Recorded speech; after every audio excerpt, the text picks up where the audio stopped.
Hello everyone, welcome to my channel banking triumph. तो आज मैं बात करूंगा बैंकिंग वर्सेस एसएससी के बारे में। बैंकिंग और एसएससी में क्या ज्यादा बेटर है, दोनों में मेजर डिफरेंसेस क्या क्या है, और मेरा पर्सनल चॉइस क्या होगी, और उसी के बेसिस में मैं आपको क्या सजेस्ट करूंगा। तो इन सब बातों के बारे में मैं बात करूंगा अभी। तो मैं डिटेल में नहीं जाऊंगा, क्योंकि एसएससी में वेरियस एग्जाम्स आ जाती है, जैसे कि एसएससी सीजीएल, एसएससी सीएचएसएल, और इसी तरह से एसएससी सीपीओ। तो इन एग्जाम्स के पैटर्न और सिलेबस लगभग सेम ही होता है। On the other hand, banking में पीओ और क्लार्क, ये दो चीज आ जाती है। तो इन सब चीजों के बारे में मैं इस वीडियो में बात करूंगा। तो अभी आता है सिलेबस। तो सिलेबस दोनों का ही लगभग सेम ही है। दोनों में ही रीजनिंग है, क्वांट है, इंग्लिश है, जनरल अवेयरनेस है। तो अगर बात करते हैं एसएससी का रीजनिंग के बारे में, तो एसएससी में दो एक्स्ट्रा टॉपिक है, जैसे कि क्लॉक, कैलेंडर, ये सब आता है एसएससी में, लेकिन बैंकिंग में ये सब नहीं मिलता। बैंकिंग में मिलता है puzzle, sitting arrangement, input output, logical reasoning, data sufficiency. इन सब चीज एक्स्ट्रा मिलता है बैंकिंग में। अगर कंपेयर करें तो एसएससी का रीजनिंग बहुत इजी है as compare to bank. Then आता है क्वांट। क्वांट में अरिथमेटिक दोनों में ही मिलता है। देन एसएससी में एलजेब्रा, ट्रिगोनोमेट्री, ज्योमेट्री, मेंसुरेशन, इन सब चीज एक्स्ट्रा मिलता है। मेंसुरेशन की बात करें तो mensuration quant, bank and SSC दोनों में ही मिलता है, लेकिन बैंक में बहुत ज्यादा रेयर मिलता है। देन अगर बात करें इंग्लिश की, तो इंग्लिश दोनों में ही मिलता है, लेकिन एसएससी का इंग्लिश बहुत इजी होता है एज कम्पेयर टू बैंक का इंग्लिश। देन अगर बात करते हैं जनरल अवेयरनेस की, तो जनरल अवेयरनेस एसएससी में history, geography, political science, then politics, then economics, then economy, then science, इन सब चीजों के बारे में पूछा जाता है एसएससी में। तो जो जो चीज आप लोग 10 में पढ़े हो ना, हिस्ट्री, जियोग्राफी, इन सब चीजों के बारे में जनरल अवेयरनेस में पूछा जाता है। अगर बात बात करें बैंक की जनरल अवेयरनेस की, तो बैंक की जनरल अवेयरनेस में current affair, static GK, then banking awareness, इन सब चीजों के बारे में पूछा जाता है। देन अभी आता है डिफरेंट फेजेस के बारे में।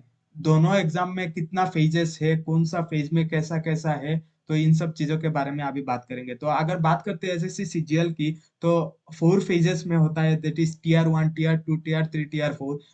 बात करें अगर बैंक की, तो बैंक 3 फेजेस में होता है पीओ के लिए, that is prelim, mains and interview. And clerk के लिए ओनली 2 फेजेस होता है, that is prelims and mains.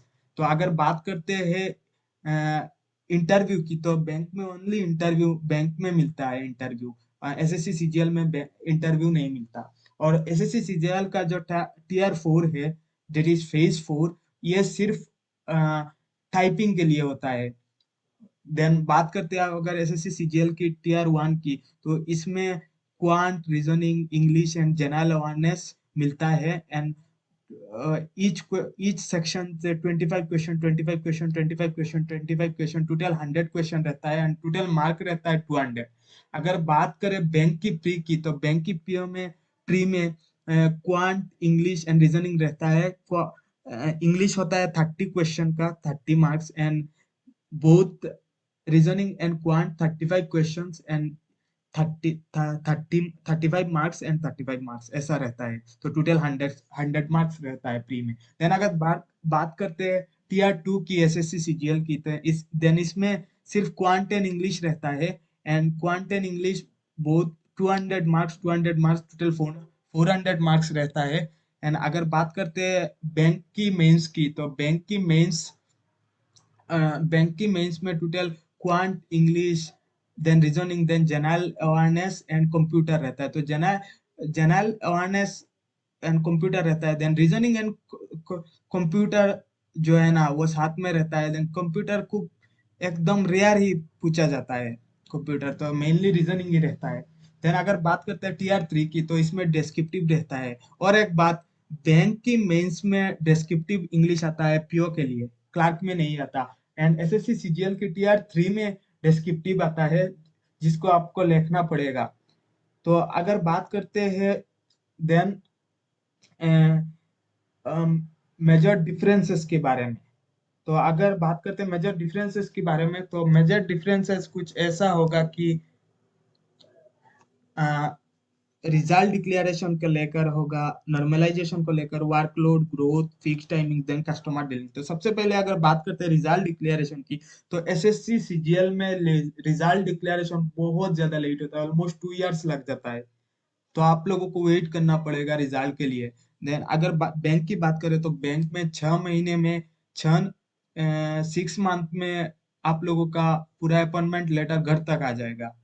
इतना फास्ट होता है बैंक में। तो अगर बात करते हैं नॉर्मलाइजेशन की, तो नॉर्मलाइजेशन बैंक में होता है, लेकिन एसएससी में नॉर्मलाइजेशन नहीं होता। वर्कलोड की बात करें तो वर्कलोड बैंक में बहुत ज्यादा है as compare to SSC CGL. SSC CGL में इतना ज्यादा वर्कलोड नहीं है।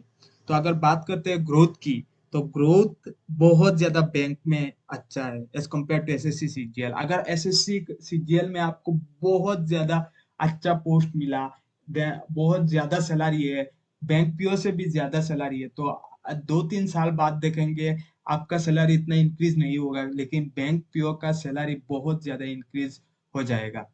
देन बात करते हैं अगर फीस टाइमिंग्स की, then fix timings bank PO and bank clerk में नहीं मिलता, एसएससी सीजीएल में फिक्स टाइमिंग्स होती है। देन अगर बात करते हैं कस्टमर डीलिंग की, तो कस्टमर डीलिंग बैंक में बहुत ज्यादा होता है as compare to SSC CGL. SSC CGL में, एसएससी में इतना ज्यादा कस्टमर डीलिंग नहीं होता, बैंक में बहुत ज्यादा होता है।